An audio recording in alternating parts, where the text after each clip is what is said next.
마태복음 18장에 보면 예수님의 수제자였던 베드로가 한 번은 예수님께 나아가 이런 질문을 합니다. 선생님, 다른 사람이 잘못했을 때 내가 몇 번까지 용서를 해야 합니까? 몇 번 용서해야 좋습니까? 이렇게 묻습니다. 그런데 예수님이 대답할 걸 기다려야 되는데 지가 먼저 또 이렇게 되묻는 거예요. 선생님, 7번까지 용서하면 좋습니까? 자기 딴에는 7번 한다는 건 대단한 용서 아닙니까? 그러면 칭찬하실 줄 알았는데 예수님이 뭐라고 말씀했습니까? 자, 18장 22절을 다 같이 읽겠습니다. 시작. 예수께서 이르시되 내게 이르노니 7번뿐만 아니라 7번을 7번까지도 할지니라. 와, 베드로가 큰 충격을 받았습니다. 여러분, 7번을 7번까지 하라 하면 몇 번을 하라는 거예요? 77, 49에 공 하나 더 해봐요. 490번까지 용서해라. 여러분, 우리가요 490번까지 용서하란 말이 무슨 말입니까? 아무리 실수해도 같은 실수를 490번 실수하는 사람은 없을 겁니다. 그럼에도 불구하고 끝까지 용서를 비는 사람에게는 끝까지 용서해라. 아무리 죄를 지어도, 아무리 잘못해도, 오늘 찬양이 그거 아닙니까? 제 집에 눌린 사람은 예수님께 나오면 어떤 죄라도 다 사랑하시고 용서하시고 하나님은 받아주시는 아버지 하나님이시라는. 여러분, 우리도 오늘 하나님 앞에 나왔습니다. 돌아보면 부족한 게 참 많습니다. 지난 한 주간 남을 미워하기도 했습니다. 하나님 앞에 잘못한 것도 있습니다. 하나님은 아시잖아요. 그럼에도 불구하고 내가 실수하고 연약해도 하나님은 우리를 나무라지 않으시고 오늘 한 분 한 분을 하나님이 안아주시고 위로하시고 은혜 베푸시고 어떤 죄라도 하나님은 용서해 주실 줄로 믿습니다. 오늘 우리가 읽은 본문 말씀은 짧은 2절이지만 여기에 하나님의 엄청난 사랑과 용서가 기록되어 있습니다.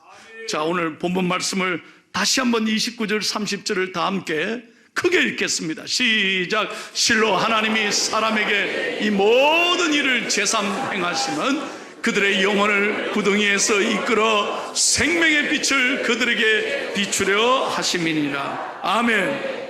오늘 이 말씀을 공동번역 성경에는 이렇게 기록하고 있습니다. 아, 하나님께서 하시는 일은 모두 이런 일 2번이고 3번이고 사람을 이렇게 돌보아 주십니다. 사람의 목숨을 무덤에서 살려내시고 빛을 받아 생기를 되찾게 하여 주십니다. 할렐루야. 이렇게 저와 여러분이 용서와 사랑을 받은 사람이라는 거예요.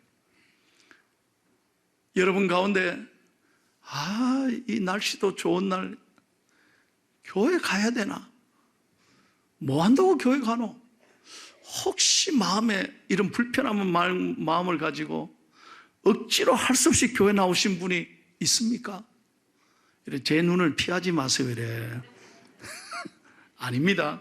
저와 여러분 정말 오늘 건강하게 교회에 나와 앉아 계시면 여러분 복받은 사람입니다. 어제 전 세계 수많은 사람이 생명을 잃었습니다. 물론 병으로 생명이 다해 떠나신 분도 있지만 사건 사고로 여러 가지 어려움을 당해서 사랑하는 가족들에게 작별 인사도 못한 채 어제 목숨을 잃은 사람이 얼마나 많습니까? 많은 사람들이 단 하루만이라도 더 살았으면, 하루만이라도 더 살았으면 이 생명의 은총을 우리가 지금 누리고 있는 것입니다. 이게 얼마나 감사한 일이에요. 할렐루야. 오늘 그래서 이렇게 하나님 앞에 나와 성전에 나와 하나님을 노래하고 찬양하고 기도하고 하나님의 말씀을 들을 수 있으면 여러분은 축복받은 사람이라는 거예요. 시편 78편 38절을 다 같이 읽겠습니다. 시작. 오직 하나님은 긍휼하심으로 죄악을 덮어주시어 멸망시키지 아니하시고 그의 진노를 여러 번 돌이키시며 그의 모든 분을 다 쏟아내지 아니하셨습니다. 여러분, 우리 하나님이 심판하시는 하나님, 반드시 죄를 갚으시는 하나님이라고 하면 하나님 앞에 그때마다 만약 하나님 심판하신다면 누가 하나님 앞에 서 있겠습니까? 한번 생각해 보십시오.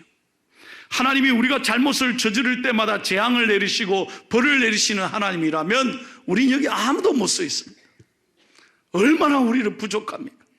얼마나 우리가 하나님 앞에서 실수하고 죄를 지을 때가 얼마나 많습니까? 그런데 하나님께서는 우리를 언제나 기다리시고 용서하시고 참으시고 하나님은 우리에게 사랑을 베풀어 주시는 놀라운 하나님이신 줄로 믿습니다. 그래서 하나님께서는 이 세상의 많은 사람들이 예수님께 돌아오도록, 한 영혼이라도 예수님께 돌아오도록 하나님은 참고 기다리시는 거예요. 마태복음 24장 21절 22절에 보면 이 마지막 시대에 대하여 예수님이 이런 말씀을 하셨습니다. 다 같이 읽겠습니다. 시작. 이는 그때에 큰 환난이 있겠습니다. 창세로부터 지금까지 이런 환난이 없었고 후에도 없으리라. 그 날들을 감하지 아니하면 모든 육체가 구원을 얻지 못할 것이라. 그러나 택하신 자들을 위하여 그 날들을 감시하리라. 감하시리라 그랬어요. 여러분 생각해 보세요. 우리가 지금 이 마지막 시대를 살고 있지 않습니까? 지금 전 세계에 여러분 현상을 보십시오. 지구온난화로 세계에 끊임없이 폭염과 또 홍수, 태풍, 집중호우, 전쟁과 기근, 또 수많은 재앙, 바이러스, 끊임없이 여러분 인간을 도전하고 있습니다. 정말 마지막 시대 아닙니까? 제가 미국에 17년을 살았습니다. 미국이요, 지금 놀라운 거라요. 놀라운 일이라는 거예요. 그렇게 덥다가 100일 동안 100도씨라면 엄청납니다. 50도가 다 돼가는 이 폭염이 사상 처음으로 열흘 계속되고, 그러다가 그 사막에 지금 얼마 전에 폭우가 쏟아져가 난리를 또 하고 허리케인이 불어오고 지금 너무너무 살기가 힘들다는 거예요. 여러분, 세상이 아무리 편리하고 아무리 과학이 발달해도 수많은 이름 모를 질병이, 희귀병이 얼마나 많습니까? 바이러스 앞에 우리 꼼짝 못하지 않아요. 코로나가 지나간 것 같은데 끝입니까? 아닙니다. 우리 일상생활에서 이제 코로나를 흔히 볼 수 있습니다. 정말 마지막 때입니다. 그런데도 하나님은 말씀하십니다. 심판하지 않으시고 오늘 말씀 택하신 자들을 위하여 그 날들을 감하시리라.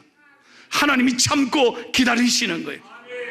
하나님이 심판하지 않으시고 한 영혼이라도, 세상의 한 영혼이라도 하나님께 돌아오도록 하나님은 용서하시고 기다려주시고 끝까지 사랑하시는 하나님이십니다. 끝까지 사랑하시는 하나님. 여기 오늘 우리 귀한 선교사님 왔습니다. 말레이시아에서 오셨습니다. 여러분, 말레이시아는요 아주 이슬람 문화가 참으로 뒤덮인 곳입니다. 복음 전하는 게 얼마나 힘든지 몰라요. 그럼에도 우리 선교사님들이 포기하지 않고 끝까지 한 영혼을 구원하기 위하여 하나님 앞에 생명을 바쳐 지금 선교하고 있습니다. 우리 모두도 선교사 아닙니까? 여러분, 해외에 우리가 나가지 못해도 우리는 기도하는 선교사요, 사랑을 보내는 선교사고, 우리 모두가 이 자리에서 선교사의 사명을 감당해야 되는 줄로 믿습니다. 그래서 하나님께서는 우리에게 말씀합니다. 우리가 어떻게 살아야 되느냐? 생명에 관심을 갖고 살아야 된다는 거예요. 우리를 왜 구원하셨습니까? 왜 이 자리에 예배 드리는 사람으로 축복해 주셨습니까? 하나님이 우리를 심판해서 우리를 영원한 구덩이에서 우리를 건지신 이유는 생명을 전하는 사람이 되어라, 이 말이에요. 에스겔서 33장 11절을 다 같이 읽겠습니다. 시작. 너는 그들에게 말하라. 주 여호와의 말씀이니라. 나의 삶을 두고 맹세하노니 나는 악인이 죽는 것을 기뻐하지 아니하고 악인이 그의 길에서 돌이켜 떠나 사는 것을 기뻐하노라.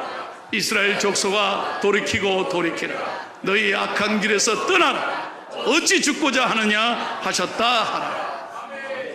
하나님은 어떤 사람이랄지, 아무리 하나님은 악한 사람이라도, 아무리 포기한 사람이라도 하나님이 만져주시면 치료가 됩니다.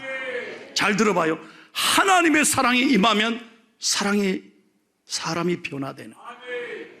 여러분, 이분을 아십니까? 그 유명한 앤 슬리반 메이시 선생님입니다. 최고의 선생님입니다. 가장 존경받는 선생님이죠. 왜? 바로 이분이 헬런 켈러를 위대한 사랑으로 변화시켰던 선생님입니다. 그래서 미국에서는 이 앤 슬리반을 선생님의 사표로 삼고 있습니다. 그런데 그거 아십니까? 이 앤이 어릴 때 자기가 심각한 질병에 걸려서 그도 불행한 소녀였습니다. 그는 어릴 때 회복 불가능 판정을 받았습니다. 왜? 정신질환으로. 이 아이가 어릴 때부터 어둠에 갇혀서 말이죠, 절대로 빛으로 나오지 않는 거예요. 사람을 만나지 않습니다. 어릴 때부터 고래고래 고함을 지르고 하루 종일 발작하고 물건을 집어 던지고 완전히 어둠에 갇혀서 앤 슬리반이 살았다는 거예요. 그래서 부모들이 얼마나 가슴 아프겠어요. 이 아이를 데리고 선생님, 의사 선생님 찾아가는데 의사 선생님도 이거 못 고친다, 약으로 못 고친다는 거예요. 그래서 부모의 가슴에 큰 상처를, 이 아이를 어떻게. 근데 놀랍게도 그날 그 병원에 간호사 선생님 한 분을 만났습니다. 그분의 이름이 샤론 로라고 하는 간호사 선생님이었어요. 이분은 교회를 다니는 크리스찬이었습니다.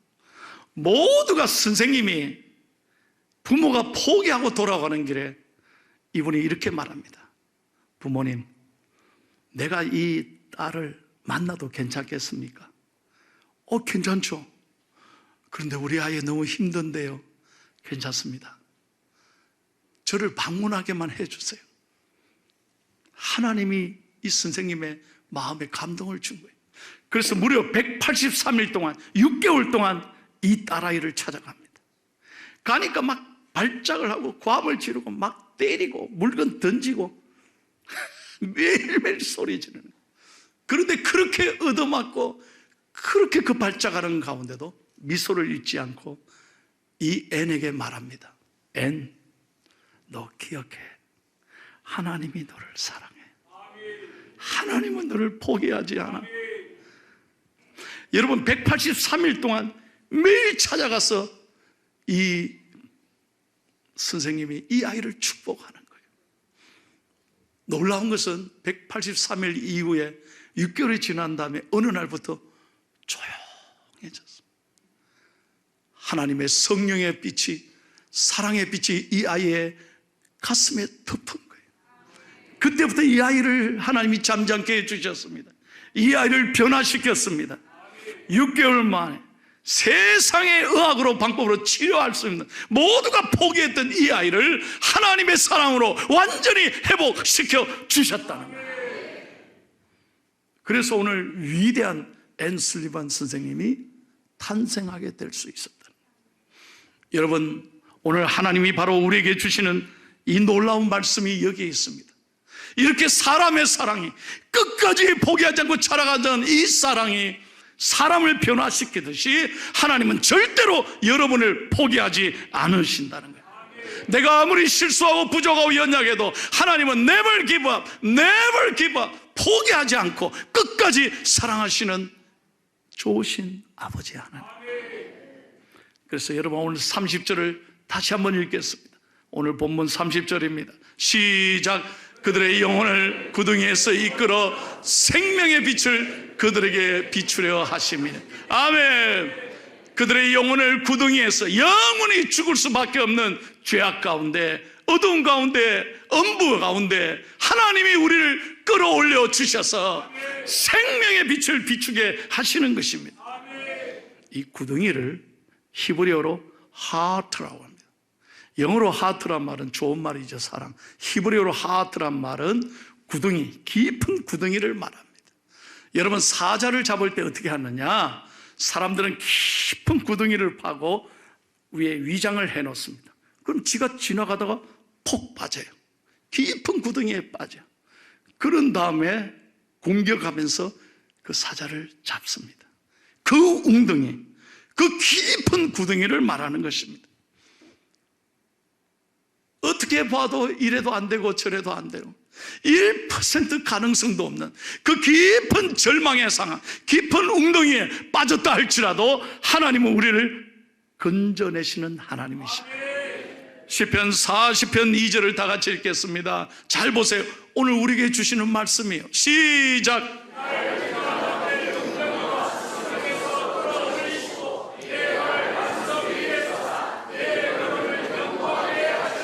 아멘, 할렐루야. 여러분, 사람의 힘으로는 이 깊은 웅덩이를 빠져나갈 방법이 없습니다. 여러분 가운데 어떤 웅덩이에 빠져 있습니까? 내 건강의 깊은 웅덩이, 갑자기 예기치 못한 찾아온 이 질병, 여러분 가운데 여러 가지 문제로 우울증에 시달리는 분도 있습니다. 남몰래 흐르는 눈물도 있습니다. 인간관계의 상처도 있습니다. 물질의 문제, 갑자기 모든 게 지금 실패하는 그런 어려움에 갇힌 분들도 계실 것입니다. 사람 힘으로는 방법이 없습니다. 1%의 희망도 보이지 않습니다. 그러나 하나님께는 답이 있습니다. 하나님은 반드시 기가 막힐 이 엉덩이에 나를 건져 올려주실 줄로 믿습니다. 그래서 예수님이 중요합니다. 예수님은 우리의 길이요 진리요 생명이 되시는 거예요. 그래서 교회에 나오셔야 합니다. 하나님 앞에 나오셔야 합니다. 하나님은 어떤 어두운 가운데도 우리를 건지시고 빛 가운데로 걸어가도록 우리를 인도하시는 분이십니다. 제가 얼마 전에 결혼식에 갔는데 신랑 신부가 이제 서로 언약을 하는 거예요. 사랑을 가족들 앞에서, 하객들 앞에서 언약을 하는데, 내 평생 결혼식 가도 그 얘기에 너무 감동을 받는 거예요. 뭐라고 말하느냐? 신랑 신부가 그래요. 지금까지는 우리가 각자 다르게 보고 살았으나 이제는 같은 곳을 같이 보고 살겠습니다. 서로 다르게 보고 사나 봐. 아주 중요한 얘기예요. 사랑한다면 같이 보고 살겠다. 맞습니다. 그 부부가 오늘 여기에 앉아 있습니다. 누구라고 묻지는 마. 나는 그 얘기에 참 감동을. 여러분, 예수님과 같이 보셔야 된다 이 말이에요. 내 요 얘기 하려고 그래. 예수님은 어떤 어려움 속에도 우리에게 희망과 용기를 주십니다. 생명의 빛을 바라보고 계십니다. 근데 우리는 왜 자꾸 어둠을 바라보는 거예요? 문제를 바라본다 이거예요. 그러니 역사가 일어나지 않지. 여러분, 오늘도 말씀 듣고 예배하면서 여전히 여러분의 어둠에 갇혀있고 여러분의 상황에 갇혀있고 문제에 갇혀있으면 절대 오늘 설교가 은혜가 안 돼요. 그러나 믿음의 눈을 열어 우리를 사랑하시는 예수 그리스도를 바라볼 때, 주님과 함께 바라볼 때, 같은 곳을 볼 때 주님이 이끌어 가신다 이 말이에요. 이 비밀을 아셔야 됩니다. 오늘 믿음의 눈을 여시기를 축복합니다. 우리를 왜 구원하셨습니까? 왜 우리에게 이렇게 은혜를 주셨습니까? 생명의 빛을 비추게 하기 위해서. 이것이 가장 귀한 사명입니다. 여러분, 우리는 은퇴를 리타이어라고 합니다. 영어에 리타이어. 왜 은퇴를 리타이어란 영어로 쓸까요? 잘 생각해 보세요. 우리는 은퇴하면 야, 다 끝났다. 모든 게 이제 시마이다. 그러니까 얼마나 약하게 삽니까? 외롭게 삽니까? 은퇴하면 그때부터 우울증에 걸린 사람도 있습니다. 그런데 그게 아니에요. 영어로는 은퇴가 리타이어, 타이어를 새로 바꿔서 인생을 새롭게 건강하게 사명 있게 살자는 거예요. 얼마나 영어가 멋집니까? 그런데 우리 은퇴하면 다 모든 걸 그만둡니다. 하루하루가 힘들게 사는 거예요. 그래서 제가 반백의 상징인 한 분을 소개하겠습니다. 제가 이거 워싱턴 포스트지에서 이게 이 기사가 나온 걸 제가 그대로 요약해서 설명합니다. 백수 중에 리타이어 하신 분에 최근에 가장 미국 사회에 감동을 주고 존경을 받는 백수가 한 분 있습니다. 그분이 누구냐? 전 39대 미국의 대통령 지미 카터입니다. 이분은 금년에 96세입니다. 결혼한 지 75년이 됐습니다. 여러분, 이분은 사실 불행한 대통령이라고 할 수도 있습니다. 왜?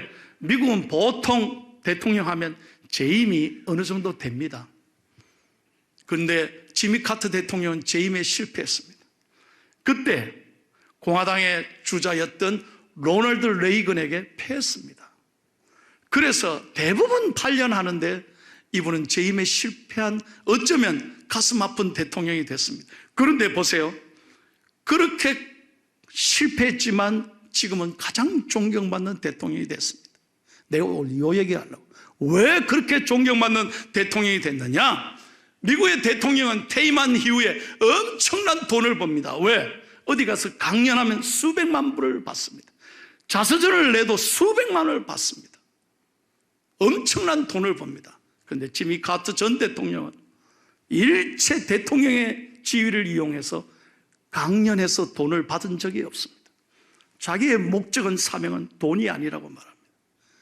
그래서 은퇴 후에 50년 전에 샀던 집을 지었던 21만 불, 3억도 채 안 되는 그 집에 지금도 돌아가서 살고 있습니다. 조지아주의 플레인스라는 작은 마을에 지금도 부부가 살고 있습니다. 그래서 얼마 전에 결혼 75주년 기념잔치를 했는데 그 두 분이 다녔던 고등학교 플레인스 하이스쿨에, 집이 너무 작으니까 플레인스 하이스쿨에 손님들을 다 청해서 75주년 기념잔치를 했습니다. 여기에 빌 클린턴, 힐러리, 미국의 낸시 펠로우 하원 의장, 수많은 저명의 인사들이 찾아와서 축하해 줬습니다. 두 분이 손수 만든 식사로 대접을 했습니다. 그런데 놀라운 건 그 자리에서 이런 이야기를 합니다.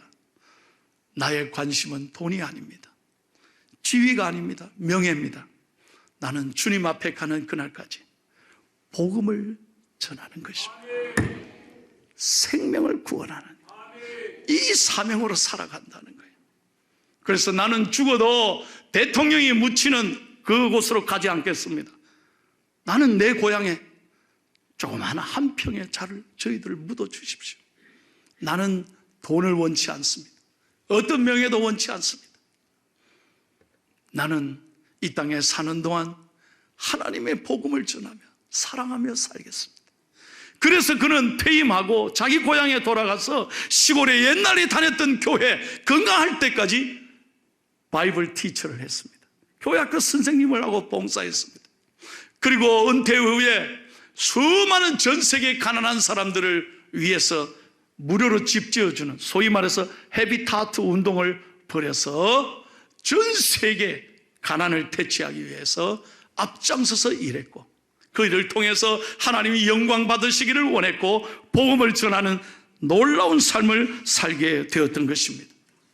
사랑하는 성도 여러분, 우리가 주님 앞에 서는 날 후회가 없기를 바랍니다. 우리 인생 언제 주님 앞에 갈지 모르잖아요. 세상의 어떤 재미나 세상의 욕심이나 세상의 헛된 것에 쫓아다니지 말고 복음을 위하여 생명을 구원하는 일에 우리 포항중앙교회 성도님들은 거기에 마음을 두고 일생 주님 앞에 영광이 되고 주님 앞에 서는 날 우리 모두가 사랑받고 칭찬받는 믿음의 삶이 되시기를 예수님의 이름으로 축원합니다.